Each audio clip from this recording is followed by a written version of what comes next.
Del Campo here. We're working on this Plymouth Valiant. It was a four-door, we're making it into a pickup truck. It's coming along, it's looking pretty good. One of the things we had to do was the Valiant has the fuel filler has a thing on the side, filler neck, that goes straight into the middle, right through the middle of the trunk. Well, we can't have that with a pickup bed. You can't have a fuel filler running through there. So we're using pieces and parts from a Ford Ranger. And so there's a tube that came off the Ford Ranger that goes down to the fuel tank, goes around the pickup bed. Pretty cool that we just were able to pull that off some junk car, and it was such a good piece.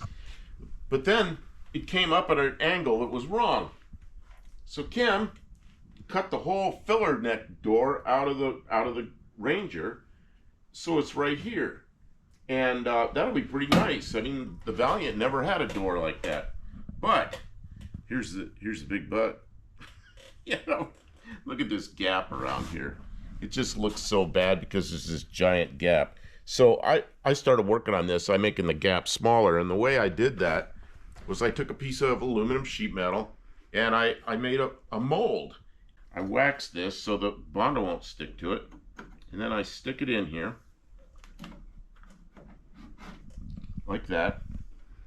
I'll hold it up there, and I'll put Bondo all around there, just like I did up around here, and I'll let it start to set up. And because there's wax all over this, it won't stick the Bondo. I'll pull it out, and then I'll quickly use a cheese grater, you know, a Sureform file, to knock the Bondo down so it's close to the right shape. And then later we can do the finish work.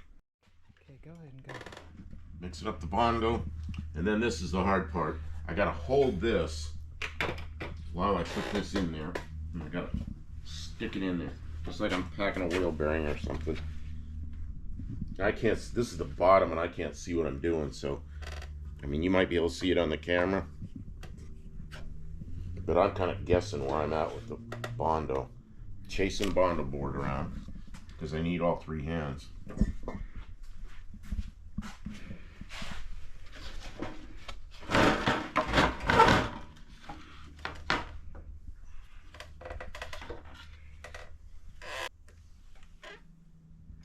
Okay, I'm going to say that's good. I'm going to hold this till it starts to kick. Now we're watching Bondo cure, but this happens faster than paint dries. How long has it been? That's the way you... 5-6 minutes, something like that. It's not quite ready.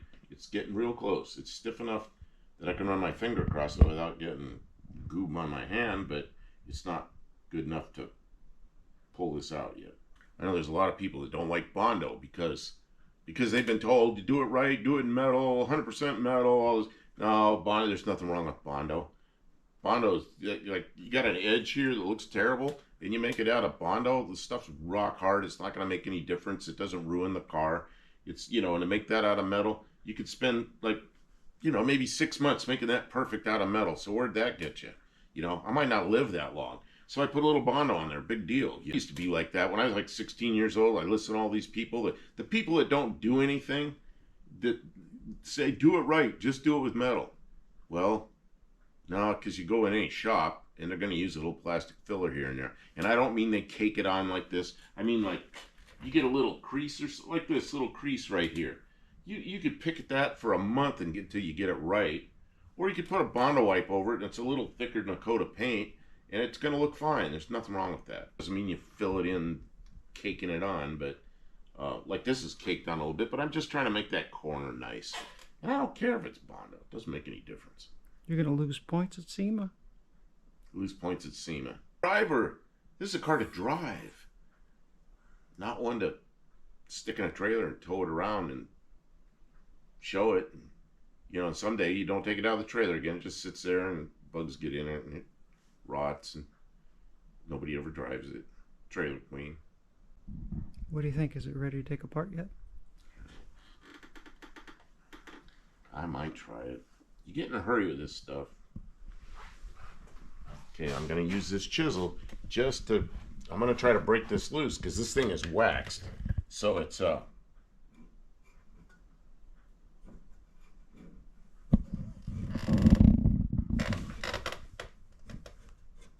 might have broken it. I hope I didn't break that.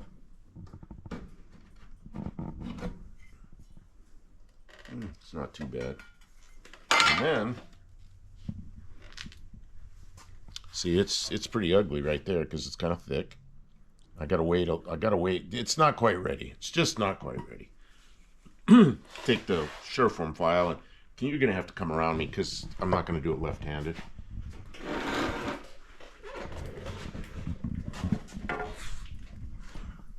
Yeah, and this door, there's 2 bolts that hold this, so it needs to be adjusted a little bit. It isn't quite right, but at least this gap will be a whole lot better. Okay.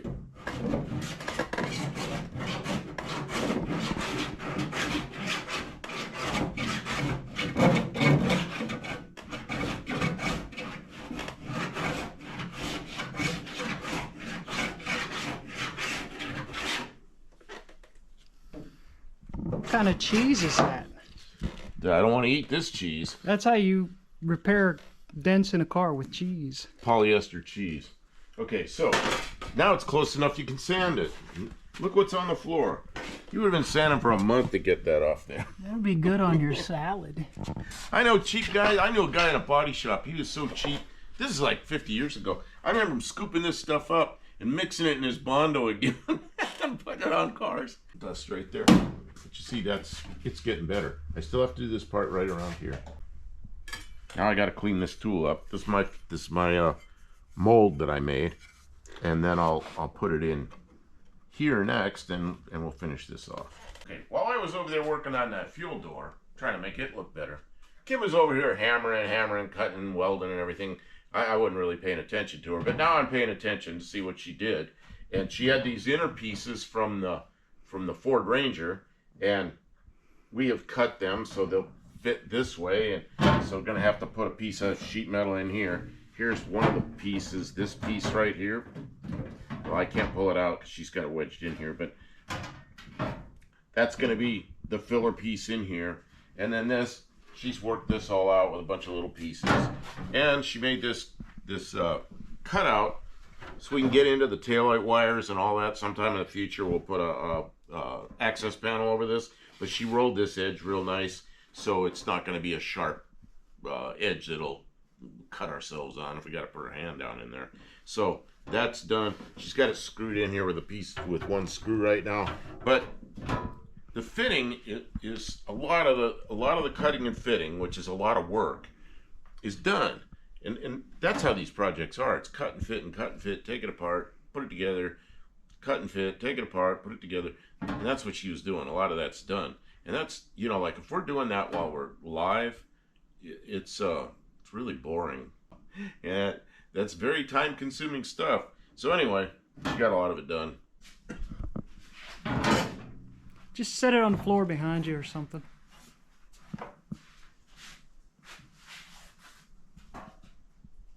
I see you cut out a piece of the door. Inner door. Oh, you cut out the whole inner door. Okay. So the inner door was holding the bed from going where it needed to go. Oh, that's ugly. Okay. Here's this piece that's going to be... It's going to weld up underneath. That'll weld up on there so it fits. It'll be where we had to slide this apart. That'll be the gap. Well, and it'll also be welded to the original inner fender or inner wheel well. So it'll be strong. So that'll give support on that. So people are always going to step on that. So it'll give the support, and then we'll have something solid. And then I see something down in here. That's just sort of there. I'm unscrewing it. This is a seat belt nut. Never going to need a seat belt there. But we will need seat belts in other places, and I don't want to let this nut just get left in there and it'll rattle, and we won't know what the rattle is, and we'll need to go buy a nut. Yeah, this is all kind of rough here. I don't know. It's going to be hidden, but I don't know if we want to... Oh, there's a bunch of garbage down in there, too. We got to get out. All right. More of the process. Cut and fit and cut and fit.